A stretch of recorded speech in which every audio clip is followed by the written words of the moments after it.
Si l'ego est à l'œuvre, la vraie méditation est impossible.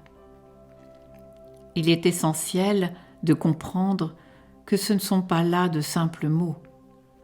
Le fait est bel et bien réel. La méditation est le processus par lequel l'esprit se vide de toute activité égocentrique, de toute activité du moi.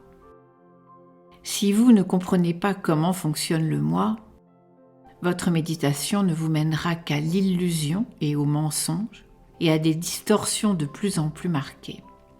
Pour comprendre ce qu'est la méditation, il faut comprendre le fonctionnement de l'ego.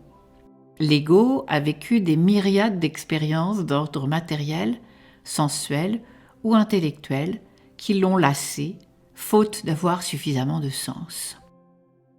Le désir de passer à d'autres expériences, plus larges, plus vastes, d'ordre transcendantal, est inscrit dans le moi, fait partie de l'ego. Lorsqu'on vit de telles expériences ou qu'on a de telles visions, il faut pouvoir identifier ces expériences ou ces visions, mais si on les reconnaît, c'est qu'elles ne sont pas nouvelles, qu'elles ne sont que de simples projections de notre arrière-plan personnel, de notre conditionnement, et ces projections procurent à l'esprit autant de plaisir que s'il s'agissait de choses inédites. N'acquiescez pas, mais constatez la véracité des faits. Ainsi, cette vérité deviendra vôtre. L'une des exigences, des demandes, des soifs les plus ardentes de l'esprit est le désir de transformer ce qui est en ce qui devrait être. Ne sachant que faire de ce qui est, car il est impuissant à lui trouver des solutions, l'esprit se forge une idée de ce qu'il devrait être. Il se projette donc dans un idéal.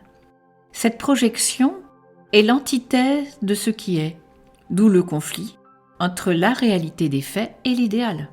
Ce conflit est le souffle vital, le sang même de l'ego. Une autre activité de l'ego est celle du vouloir. On veut devenir, on veut changer.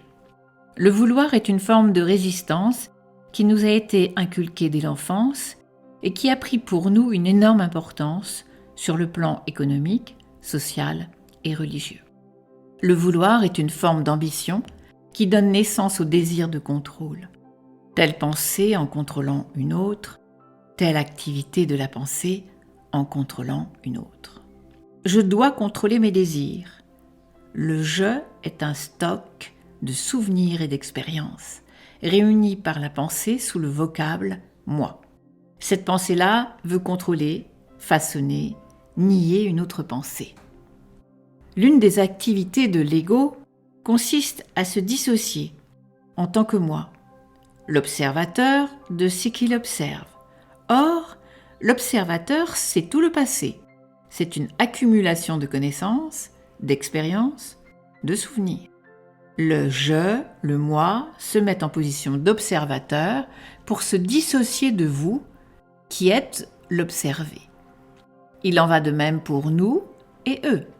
Nous les Allemands, nous les communistes, nous les catholiques, ou nous les hindous, et eux les païens, etc. Tant que l'ego sera à l'œuvre, tant qu'existera le moi sous forme d'observateur, de contrôleur, d'expression d'un vouloir, tant qu'existeront l'ego et son désir, sa soif d'expérience, la méditation ne sera rien d'autre qu'un moyen de s'auto-hypnotiser, de fuir la vie quotidienne, de fuir toutes les souffrances, tous les problèmes. Tant que ces activités existeront, le mensonge sera fatalement de mise. Voyez la réalité, celle des faits et non des mots, à savoir que toute personne désireuse d'explorer la méditation, de voir en quoi elle consiste, doit d'abord comprendre toutes les formes d'activité de l'ego.